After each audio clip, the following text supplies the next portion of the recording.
Morning student, how are you all? I think you all are fit and fine. Yes, today is your math subjects. Let's continue. Let's start with the new topic. Open your textbook. आज हम chapter 12/12 algebraic expression chapter start करेंगे. ठीक है, ये chapter हमने last time भी पढ़ा था 6 में भी. तो introduction. We have already come across simple algebraic equation like x plus 3, y minus 5, 4x plus 5, फिर है 10y minus 5 and so on. इस टाइप के इक्वेशन के बारे में हम लास्ट टाइम पढ़ चुके हैं. आपको याद होगा ना सबको. In class 6 we have seen how this expressions are useful in formulating puzzles and problems. We also seen example of several expression in the chapter on simple equation. तो इसके बारे में हम पढ़ चुके. ठीक है, मैं पूरा ये पढ़ नहीं रही हूँ. ठीक है, मेन फीचर्स आपको समझा देती हूँ. Now how are expression formed. We now know very well what is a variable. What a variable. Variables क्या है. ठीक है, we use letters x y l m etcetera. कोई भी लेटर जो हम यूज़ करते हैं ABCD ए से लेके जेड तक. ठीक है, डेट पी डी नोट, उसको हम वेरिएबल्स बोलते हैं. अलग अलग इक्वेशन में अलग अलग वेरिएबल, हम कोई भी वेरिएबल यूज़ कर सकते हैं. A variable can take a various values. Its value is not fix. On the other hand a constant has a fix value. For examples of constant are 400 minus and etcetera. तो variable से उसकी अलग अलग अपनी value होती है. उसकी value कोई फिक्स नहीं होती है. जैसे 7x. ठीक है, तो 7x में क्या 7x की वैल्यू क्या 7 है. कभी भी 11x भी हो सकता है. तो वेरिएबल इज़ डिफरेंट, अलग अलग. लेकिन ये कांस्टेंट वैल्यू की अलग फिक्स वैल्यू, इसकी फिक्स वैल्यू 4 to 4, उसकी एक ही अपनी वैल्यू देती है. 100 to 100, -17 एक्सेट्रा, कोई भी नंबर. तो ये जो नंबर्स होते हैं उसको क्या बोलेंगे हम, कांस्टेंट. और जो x y c d ABCD के साथ जो रहते हैं वो रहता है कॉल्ड वेरिएबल्स बोले जाते हैं. ठीक है, तो अब जब वेरिएबल को हम ऐड करेंगे कोई नंबर से तो इस टाइप का एक्सप्रेशन बन जाता है 4x + 5. ठीक है, ऐसा 10y - 20, इस टाइप का. ठीक है, ये सब आपको अपने आप पढ़ना है. Now the expression x² is obtain. x² is obtain by multiplying the variable x by itself. x² जो एक्सप्रेशन है वो कैसे हमको मिलता है. ठीक है, by multiplying variable x by itself, उसको अपने आप. x multiply by x equal to x² होता है. ठीक है, just as 4 multiply by 4 equal to 4². तो x² is commonly read as x². Right. Now turn the page. Now ये सब आपको पढ़ना है अपने आप. फिर ये एक बता देती हूँ मैं. The expression 2y² is obtain from y. 2y² कैसे करेंगे. तो 2y² equal to 2 multiply by y² मतलब y को 2 टाइम तो मल्टीप्लाई ऐसे लिख सकते हैं. सेम. राइट. उसके बाद है हमने टर्म्स ऑफ एन एक्सप्रेशन, ये पढ़ना है. We shall now put in systematic form what we have learn about terms, how about expression are form. For this purpose we need to understand what terms of expression and their factors are. अब उसके factors और उसके किस तरह से terms के factor बनते वो हम देखेंगे. सपोज अब है ये 3x² + 7y. यहाँ पे क्या है, first we form 3x² separately ऐसे प्रोडक्ट ऑफ 3x² कैसे बनता है, product of 3 multiply by x multiply and x को 2 टाइम लिया है. ठीक है, उसके बाद ऐड किया है 7y सेपरेटली. उस 7y को भी 7 एंड उसका दोनों को प्रोडक्ट लिया. फिर इन दोनों को having form 3x² + 7x separately we added them, उसको बाद में ऐड कर दे. तो ये हमको एक्सप्रेशन मिला 3x² + 7y. ठीक है, इस तरह से दूसरी टर्म है 4x² - 3xy. ये भी दूसरी एक टर्म है. इसमें 2 टर्म्स अलग अलग है. एक तो 4x² है, एक -3xy. ये माइनस n है इसलिए सेकेंड टर्म के साथ वो अपने आप -n आती है. ठीक है, द टर्म 4x² कैसे बनती है, 4 multiply by x and x. और टर्म -3 कैसे बनती है, तो प्रोडक्ट ऑफ -3 x और x एंड y. ठीक है, ना terms are added to form expression. Terms को फिर जब साथ में ऐड करते तो उसको उसको क्या जो बनता है उसको क्या बोलते हैं, एक्सप्रेशन। ठीक है, तो एक्सप्रेशन बना 4x² माइनस 3। नाउ नोट, ये इंपॉर्टेंट पॉइंट है, note the minus sign is included in the term in the expression 4x² minus 3xy। We look the term is minus 3xy not as 3xy। हमको ये जो expression बताया इसका मतलब क्या है, एक टर्म 4x² है, एक और इसके साथ माइनस मतलब माइनस 3xy टर्म लेना है। ये टर्म दूसरी कौन सी हो, माइनस 3xy, इसको प्लस 3xy नहीं मानेंगे। ठीक है, ये ध्यान रखना है आपको। That is why we do not need to say that terms are added or subtracted to form an expression. Just add this enough, right? Now next page. Now we can represent terms and factors or terms of an conveniently, elegantly by a tree diagram. The tree for the expression is shown in. अभी tree diagram से हमको understood करना है। देखो ये ध्यान से समझना आपने, एक्सप्रेशन के है क्या है, 4x² माइनस 3xy। ठीक है, ये आपका एक्सप्रेशन है। इसमें दो टर्म अलग अलग है, एक तो 4x², एक माइनस 3xy। ये एक्सप्रेशन कितने टर्म से बना है, 2 टर्म से बना है। क्लियर। अब ये जो टर्म है 4x², उसके फैक्टर्स कितने हुए, ठीक है, इसको फैक्टर्स मतलब इन किसका किसका प्रोडक्ट, तो 4 multiply by x multiply by x, तो उसके फैक्टर्स हुए। सेम वे माइनस 3xy के फैक्टर्स कौन से हुए, माइनस 3x और y। क्लियर।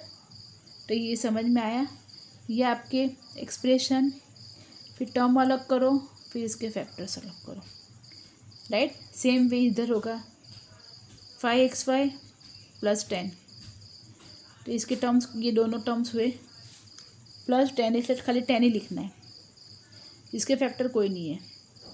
इसके फैक्टर कितने होंगे, 5xy, 5x और y, राइट। समझिए, आपको बहुत ज़रूरी समझना, ठीक है।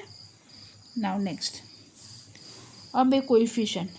व्हाट इज कोएफिशिएंट, ठीक है। We have learn how to write a term as a product of factors. One of this factor numerical and other algebraic, they contain variables. अब क्या है, मैं आपको numerical factor is said to the numerical coefficient simply the coefficient of the term. It is also said the coefficient of the rest of the term, which is obviously a product of algebraic factors of the term. Thus in 5xy, 5 is the coefficient of the term. जो variable के साथ होता है उसके साथ जो number होता है that is called the coefficient of the term. तो यहाँ पे 5xy है, तो इसके साथ कौन सा नंबर है, 5, तो 5 is the coefficient of the term xy। ठीक है। अब ये माइनस 10xy, तो इसमें क्या हुआ, 10 इज द कोएफिशिएंट, राइट। फिर माइनस 7x² y² होता है, क्या कोएफिशिएंट हो, -7, right. When the coefficient of a term is +1, it is, जब प्लस होता है दिस इज यूजुअली ओमिटेड। हम लोग नहीं 1 को अंडरस्टूड मानते हैं। 1x है तो हम x ही बोलेंगे क्योंकि उसके आगे 1 होता ही है। उसी तरह x² y² है तो आगे 1 लगाने की ज़रूरत नहीं है, राइट। तो कोएफिशिएंट समझ में आया आपको। अब एग्जाम्पल एक, identify the following expression the terms which are not constant, give the numerical. जो वैल्यू दी है उसके आपको बताती हूँ मैं दूसरे सेकेंड नेक्स्ट पेज पे। इसमें हमको एक्सप्रेशन दिखे xy + 4, ये एक्सप्रेशन है, ठीक है। Terms which is not a constant, term जो है वो कांस्टेंट नहीं है, वो लिखनी है। कांस्टेंट मतलब 4 हुई कांस्टेंट, टर्म हमको ये लिखनी है xy। और न्यूमेरिकल कोएफिशिएंट कितना है इसका, ये टर्म का, इसके आगे क्या है 1, तो 1 है, ठीक है। 13 - y², तो इसमें टर्म कौन सी हुई, जो कांस्टेंट नहीं है वो ली, तो -y² ली, तो इसका न्यूमेरिकल कोएफिशिएंट क्या है, -1 है। 1 तो अंडरस्टैंड होता है कि -1 से, ठीक है। सेम वे आपको ये भी पढ़ना है, ठीक है। एग्जाम्पल आपको अपने आप समझना है। अब यहाँ पे एग्जाम्पल है 4x - 3y है, टर्म्स विथ फैक्टर x के साथ जो टर्म है वो लिखना है। x वाला ये 4x, कोएफिशिएंट x कितना हुआ, ठीक है 4, ठीक है। इस तरह से यहाँ पे y में ढूंढना है, राइट। अब like and unlike terms. Like मतलब सेम, अनलाइक मतलब different. When terms have the same algebraic factors they are like terms. When the terms have different algebraic factor they are unlike. जिसके सेम फैक्टर्स होते तो like terms बोलते, जिसके same factors different होते तो उसको unlike. For example 2xy minus 3x plus 5xy minus 4, इसमें कौन सा लाइक फैक्टर से लाइक टर्म से 2xy एंड 5xy, ठीक है, दे आर लाइक, क्योंकि यहाँ पे xy वेरिएबल सेम है, xy therefore factors 5xy and 2xy have that their algebraic, that is which contain variable factors are the same. So next page, they are like terms. On the other hand 2xy minus 3x अलग है, तो they are different factor, तो उसको क्या बोलेंगे unlike. इसमें xy और इसमें खाली x है, राइट, समझ में आया आपको। अब ये मोनोमियल्स, बाइनोमियल्स और ट्राइनोमियल्स, ये क्या है अब पॉलिनोमियल्स। ठीक है, expression with only one term is called monomial. ठीक है, जिसके पास एक ही टर्म है उसको मोनो यानी वन, एक टर्म है तो मोनोमियल बनाते। 7xy माइनस 5m, फिर 3z² एंड 4, ये सारे एक टर्म है, तो they are called monomials, right. ना expression which contain two unlike terms, जिसमें टू अनलाइक टर्म्स है उसको कहते हैं बाइनोमियल। तो फॉर एग्जांपल x प्लस 5, दोनों में डिफरेंट अनलाइक टर्म्स है, x का और y का। तो फिर m माइनस 5, ये भी डिफरेंट है, फिर mn प्लस 4m, तो दीज आर कॉल्ड बाइनो। इसमें बायो मतलब टू टर्म्स है इसलिए, ठीक है। तो the expression a plus b plus 5 है, इसमें कितने टर्म है 3, तो this is not a binomial term, ठीक है। Okay, now trinomial, expression which contain 3 terms, जिसमें 3 टर्म्स होते हैं उसको बोलेंगे ट्राइनोमियल। तो ये एग्जांपल किसका था, हमने देखा था, this is example of trinomial. x plus Y plus Z, ये 3 टर्म हुई इसमें, तो ये this is called trinomial, right. A B plus A plus B, ये भी ट्राइनोमियल। तो समझ में आया आपको मोनोमियल, बाइनोमियल और ट्राइनोमियल, राइट है। In general the expression which with one और more terms is called a polynomial. जैसे monomial, binomial, trinomial are all polynomial. अब जिसमें एक और उससे ज़्यादा टर्म्स हो तो उसको क्या बोलते हैं, पॉलिनोमियल। तो सारे जो मोनोमियल है, बाइनोमियल, ट्राइनोमियल, सारे कॉल्ड, सबको क्या बोलेंगे हम, पॉलिनोमियल। अभी एग्जांपल दिया है आपको कि 7x, reason which of the following pairs of terms are of the terms which are, जो कौन से अनलाइक और टर्म और लाइक टर्म्स है। तो फर्स्ट टर्म है ये 7x 12y, इसमें दे आर डिफरेंट है, 7 के साथ x, 12 के साथ, तो इसके डिफरेंट है, अनलाइक टर्म्स है, ठीक है। The variables in the terms are different, क्यों रीज़न बताना है। अब 15x minus 21x, same factors है तो वो सेम होंगे और like term, right. Now turn the page. इस तरह से ये दूसरे भी एग्जांपल दिए आपको, ठीक है। तो ये आपको सबको देखने हैं, लाइक टर्म अनलाइक टर्म अलग करते हैं, क्लियर। तो ये मैं यहाँ पे इंट्रोडक्शन अब खत्म करती हूँ, नेक्स्ट सेशन में एक्सरसाइज एक्सप्लेन करूँगी, ठीक है। ये वीडियो आपको फिर से देखना है और ट्राई टू अंडरस्टैंड, समझने की कोशिश करना है। ईजी एकदम है ना, लेकिन ध्यान से समझना। तो और आप पूरा चैप्टर ये आगे यहाँ तक पूरा कंप्लीट पढ़ना तो समझ में आएगा। एग्जाम्पल सारे आपको अपने आप सॉल्व करने हैं, ध्यान से देखना तो समझ में जल्दी आ जाएगा। Okay then, good bye.